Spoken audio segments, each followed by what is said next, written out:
இயேசு கிறிஸ்துவின் பரிசுத்த நாமத்தில் உங்களை அன்போடு வாழ்த்துகின்றேன். இன்றைய வார்த்தை, இலவசத்தை வீணாக்காதே என்ற தலைப்பின் கீழாக, கிருபையினாலே விசுவாசத்தை கொண்டு ரட்சிக்கப்பட்டீர்கள், இது உங்களால் உண்டானதல்ல, இது தேவனுடைய ஈவு. எபேசியர் 2:8. ரட்சிப்பின் திட்டம் தேவ கிருபையினால் பிறந்ததாகும். பிதாவானவர் திட்டமிடுகிறார், குமாரரானவர் மீட்கிறார், பரிசுத்த ஆவியானவர் நமது இருதயங்களை சுத்திகரித்து நம்மை மீட்கிறார்.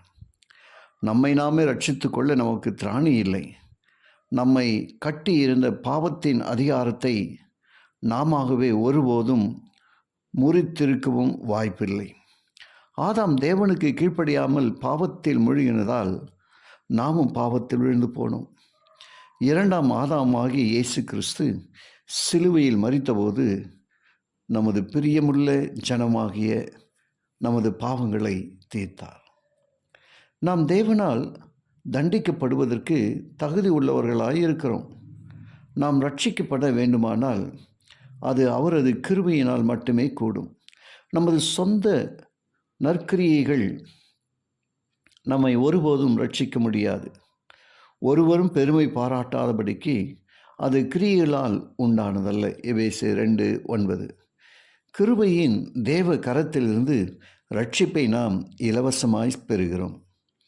நீங்கள் என்னை தெரிந்து கொள்ளவில்லை, நான் உங்களை தெரிந்து கொண்டேன் என்று யோவான் 15:16 வாசிக்கின்றோம். இயேசுவானவர் கூறியுள்ளார், பொல்லாதவரும் அபாத்திரருமாயிருக்கிற நம்மை ஏற்றுக்கொள்ள தேவன் ஆயத்தமாயிருக்கிறார். அவர் நமக்கு அருளும் இலவச ஈவம் ரட்சிப்பின் மேன்மையை நாம் உணர்ந்திருக்கிறோமா?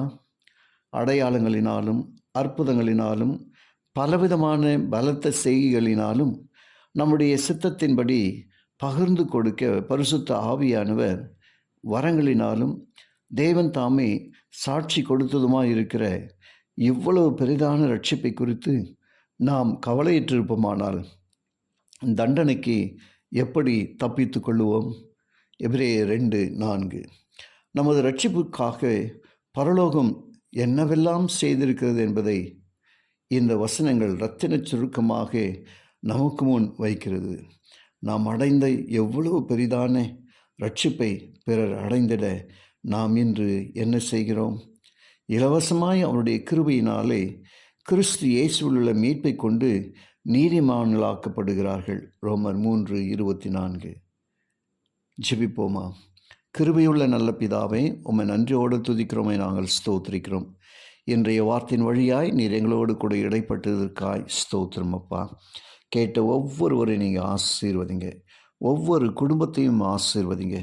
இயேசுவின் வழியாக ஜெபிக்கிறேன் நல்ல பிதாவே, ஆமேன்.